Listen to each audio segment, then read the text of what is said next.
आज आम अष्टम श्रेणी विज्ञान चतुर्थ अध्याय धातु अधातु बा मेटाल नॉन मेटाल्स विषय पढ़ा।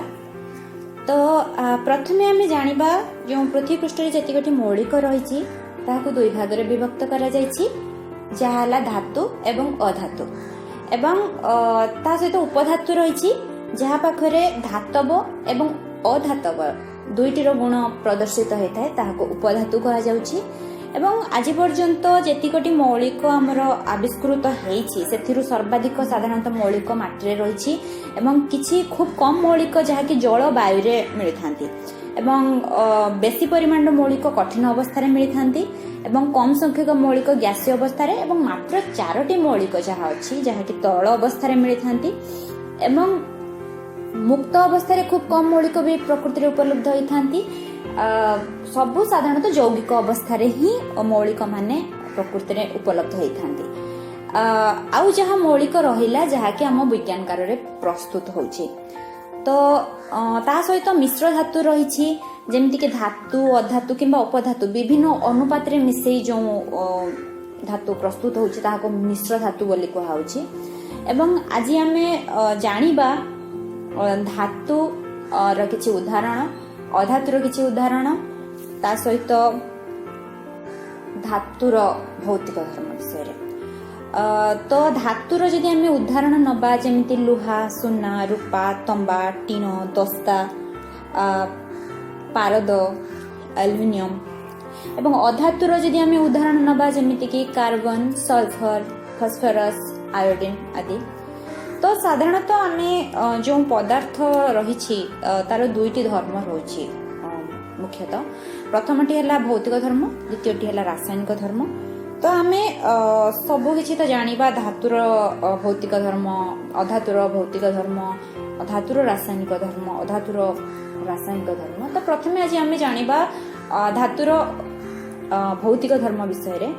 साधारणतः धातुर किछि भौतिक धर्म रही जेमिति कि धातुर धातव औजल्य रही एवं तार उदाहरण जदि आमे नै परिबा जेमिति बाली कागज रे एको धातु खंड बा जेमिति तंबा हो लुहा हो जहा हो ताको नै आमे जदि घसीबा ता किछि समय पर ता जदि ता मलिन होई जायछि बा कलंकी लागि जायछि से चकचक करिवो कारण तार औजल्य रही धातुर। सेकेंड पॉइंट आमे जानिबा जेमिति धातु गुड़िक नमनीय एवं तन्य अर्थात कोन जेमिति उदाहरण आमे नै परिबा धातु को जदि आमे तरळैबा ताहले ताकू तरला परे से तार प्रस्तुत हो पारिबो। जेमिति आमे गहना प्रस्तुत होची सुना रूपात धातु ताकू गरम कला परे से तरल अवस्था को आसी तापरे ताकू लंबा तार प्रस्तुत करी विभिन्न प्रकार गहना वा ऑर्नामेंट तैयारी करा होची बा विभिन्न आकार प्रकार दिया जाई परुची सुना रूपा लुहा तंबा जहा भी हो। एवं तंबा को आमे साधारणतः तरल सरू तार परिणत करके विभिन्न कार्य रे लगाउछु। थर्ड पॉइंट आछि जेमिति कि धातु तापर सुपरिवाही विद्युत रो सुपरिवाही।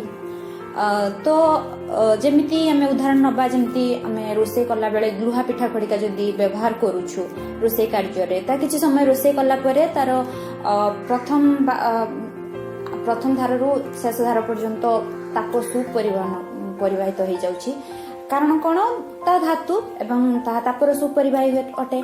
जेमिति आमे जो विद्युत सरबराह जोंठी होउछि सेठी तंबा दार लगा जाउछि कारण विद्युत सरबराह हेई परिबो।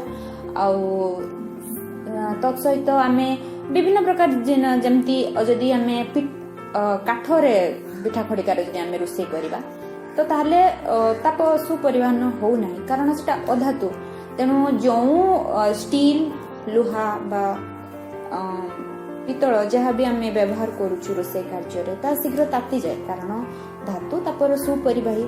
तो आमे आज एतिकी जानिले प्रथमे तो जानिले धातु समस्त मौलिक धातु अधातु विभक्त करा जायछि एवं उपधातु काहाको कहा जाय मिश्र धातु काहाको कहा जाय धातुर किछि उदाहरण जानिले अधातुर किछि उदाहरण जानिले तत्सहित धातुर भौतिक धर्म विषय मध्ये जानिले।